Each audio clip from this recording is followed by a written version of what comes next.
السلام علیکم ورحمۃ اللہ وبرکاتہ۔ اعوذ باللہ السمیع العلیم من ہمزہ ونفسہ من الشیطان الرجیم، بسم اللہ الرحمن الرحیم۔ ان الذین کفروا لن تغنی عنہم اموالہم ولا اولادہم من اللہ شیئا واولئک ہم وقود النار۔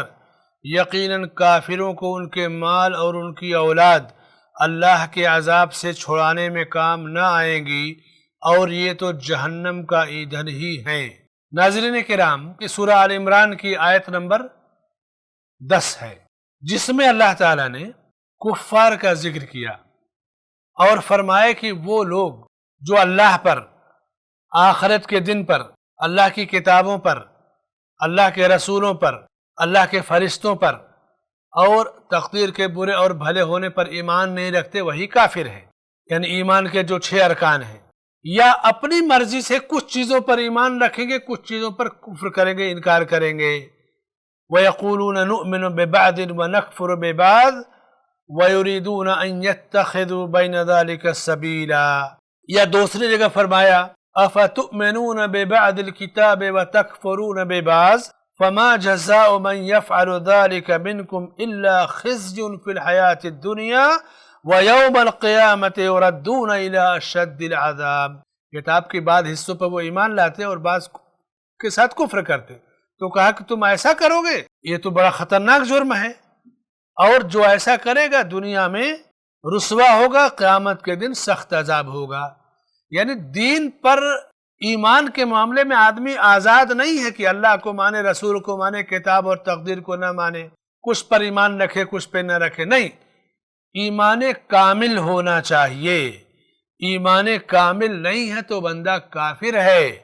اور ایمان کامل کیا ہے؟ حدیث جبریل جو مشہور حدیث ہے، جب آپ صلی اللہ علیہ وسلم سے پوچھا اخبرنی عن الایمان، مجھے ایمان کے بارے میں بتائے کہ ایمان کیا ہے، جن کو مانے بغیر آدمی کافر رہتا ہے۔ ایمان کن کن چیزوں پر ضروری ہے؟ تو آپ صلی اللہ علیہ وسلم نے فرمایا کہ ان تؤمن باللہ وملائکتہ وکتبہ ورسلہ والیوم الآخر وَأَن تُؤْمِنَ بِالْقَدْرِ خَيْرِهِ وَشَرِّهِ۔ یہ 6 ارکان ایمان کے ہیں۔ اللہ پر ایمان، اس کے فرشتوں پر ایمان، اس کی کتابوں پر ایمان، اس کے رسولوں پر ایمان، آخرت کے دن پر ایمان، اور تقدیر کے برے اور بھلے ہونے پر ایمان۔ ان میں سے کسی ایک کا انکار کیا تو وہ کافر ہے۔ اور کفر کا انجام کیا ہے؟ چاہے جتنا زیادہ مال ہو، اولاد ہو، حکومت ہو، کرسی ہو، سیکورٹی ہو، اگر کفر کیا بندے نے تو اللہ کے عذاب سے چھوڑانے میں مال، اولاد اور جائیداد کام نہیں آئے گی۔ لن تغنی عنہم اموالہم ولا اولادہم من اللہ شیئا۔ اس کے بعد اور کیا ہے؟ واولئک ہم وقود النار۔ پھر یہ لوگ جہنم کا ایندھن بنا کر کے جہنم میں ڈال دیے جائیں گے۔ تو اس آیت میں اللہ تعالیٰ نے کفر کی بے چارگی کا ذکر کیا، جو چند مسائل ثابت ہوتے ہیں۔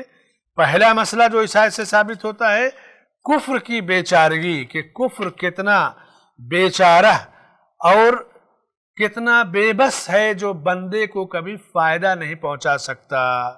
مال اور اولاد انسان کے برے وقت کا سہارا ہوتے ہیں۔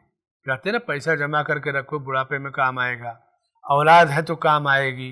یہاں اللہ نے اس کی بھی بے بسی کا ذکر کر دیا کہ لن تغنی اموالہم ولا اولادہم من اللہ شیئا۔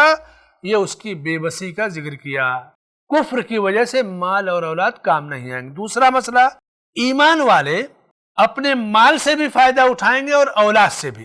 مومن اپنے مال اور اپنی اولاد سے دنیا میں بھی فائدہ اٹھاتا ہے اور آخرت میں بھی فائدہ اٹھاتا ہے۔ دنیا میں کیسے؟ اپنے مال کو صدقہ کرتا ہے اللہ کی راہ میں، اللہ نے اسے آگے بھیج دیا، جمع کیا، جیسے بچڑے کا بچہ پالتا ہے، بڑا ہوتے ہوتے بڑا ہوتا ہے، اسی طرح اس کے صدقے کو بڑا کرتے کرتے پہاڑ کی طرح کر دے گا۔ مر گیا، دنیا سے چلا گیا، تو بھی اس کا مال صدقے جاریہ اگر کیا ہے تو وہ اسے فائدہ پہنچائے گا۔ اولاد نیک صالح ہے تو دنیا میں بھی اس کے کام آتی ہے، مرنے کے بعد بھی اس کے کام آتی ہے، دعائے خیر کرتی ہے۔ اسی لیے بعض علماء نے لکھا کہ ہمیشہ بندے کو جس طرح عبادت، نماز اور زکوٰۃ اور روزے کی پابندی ضروری ہے، اسی طرح والدین کے لیے دعائے مغفرت کی بھی مغفرت کرنا بھی ضروری ہے. یہ حق ہے، جیسے اللہ کا حق ہے عبادت کرنا اس کی، ویسے والدین کا حق ہے دنیا میں موجود ہیں تو خدمت کرنا، چلے گئے دنیا سے تو ان کے لیے دعائے خیر، دعائے مغفرت کرنا، طاقت ہے تو ان کی طرف سے صدقہ و خیرات کرنا. تیسرا مسئلہ جو ثابت ہوتا ہے اس آیت سے کہ جس طرح اللہ تعالیٰ مومن کو دیتا ہے کافر کو بھی دیتا ہے. کافر بھی اپنے مال کا مالک ہوتا ہے، لیکن اس کا مال اس کو آخرت میں نجات کے لیے کام نہیں دے گا. چوتھا مسئلہ اللہ کی قدرت کاملہ کا بیان کہ مال دیا، اولاد دیا، لیکن اس سے وہ فائدہ نہیں اٹھا پائے گا. لن تغنی عنہم اموالہم ولا اولادہم من اللہ شیئا. دنیا میں پیسے کا استعمال کر کے فیصلہ اپنے حق میں کرا لیا، کسی کو قید کرا دیا، اور الگ الگ کام کرتے ہیں پیسے کے زور پہ، نہ جانے کیسے کیسے جرائم اپنائے جاتے ہیں، کیے جاتے ہیں. آخرت میں مال اور اولاد دونوں کام نہیں آئے گی، جبکہ مال اور اولاد زندگی کا سہارا ہوتے ہیں. تو یہ اللہ کی قدرت کاملہ کا اظہار اور بیان. پانچواں مسئلہ کافروں کے مقابلے میں ایمان والوں کی حوصلہ افزائی کی گئی کہ دیکھو تمہارا مال اور تمہاری اولاد یہ دونوں دنیا اور آخرت دونوں میں تمہارے کام آئیں گے. کافر کا مال اور اولاد دنیا میں تو کام آ جائے گی، دنیا کے کاموں میں، مرنے کے بعد کچھ نہیں کام آئے گی. مومن کا مال مرنے کے بعد بھی کام آتا ہے. وہی جو صدقہ کر دیا، حدیث میں اسی لیے نا فرمایا گیا کہ انسان کہتا ہے میرا مال میرا مال. انسان کا مال تو وہ ہے جو کھا لیا اور پہن لیا، پورا نہ کر دیا. جو کھا لیا ہے اس کا ہے، اور جو اللہ کی راہ میں خرچ کر دیا اور آگے بھیج دیا تو آگے بھیجا ہوا مال کام آئے گا، اور اولاد بھی کام آئے گی جو صدقہ و خیرات کرے یا دعائے مغفرت کرے. تو ایمان والوں کی حوصلہ افزائی، ان کے حوصلے بلند کیے گئے. اور کافر کے جو دنیاوی وسائل اور ذرائع ہیں نا، جب اللہ کی مار پڑتی ہے، عذاب آتا ہے تو پوری بستیاں بہہ جاتی ہیں، بڑی بڑی مصیبتیں آتی ہیں. آپ دیکھیے نا بعض دفعہ ایسا ہوتا ہے کہ جو لوگ بم بناتے ہیں وہ خود اس بم سے جو ہے ہلاک ہو جاتے ہیں تجربہ کرتے وقت. اللہ کی قدرت ہے، اللہ کی مشیت ہے. آخرت کا جہاں ذکر ہے وہاں کافر کا مال اور اولاد کام نہیں آئیں گے. چھٹا مسئلہ جہنم کا وجود برحق ہے. وقود النار، یہ لوگ جہنم کے ایندھن ہوں گے. کون لوگ؟ وہ لوگ جنہوں نے اللہ کے ساتھ کفر کیا. وَأُولَئِكَ هُمْ وَقُودُ النَّارِ. اور ساتواں مسئلہ کفار جہنم کا ایندھن ہوں گے، اور دوسری جگہ پتھر کا ذکر کیا کہ اس آگ سے ڈرو جس کا ایندھن نافرمان انسان اور پتھر ہوں گے. تو کافر کو بھی ایندھن قرار دیا جہنم کا. آٹھواں مسئلہ اور آخری مسئلہ کہ اللہ تعالیٰ سب کو دیتا ہے دنیا، کافر کو بھی مال دیتا ہے، اولاد دیتا ہے، مومن کو بھی دیتا ہے. دونوں میں فرق کہ مومن کا مال اور اولاد اس کے دنیا اور آخرت دونوں میں کام دے گا. کافر کا مال اور اس کی اولاد دنیا میں تو کام آ سکتی ہے، آخرت میں کام نہیں آئے گی. یہ ایمان والوں کا فضل اور ان کی خوبی.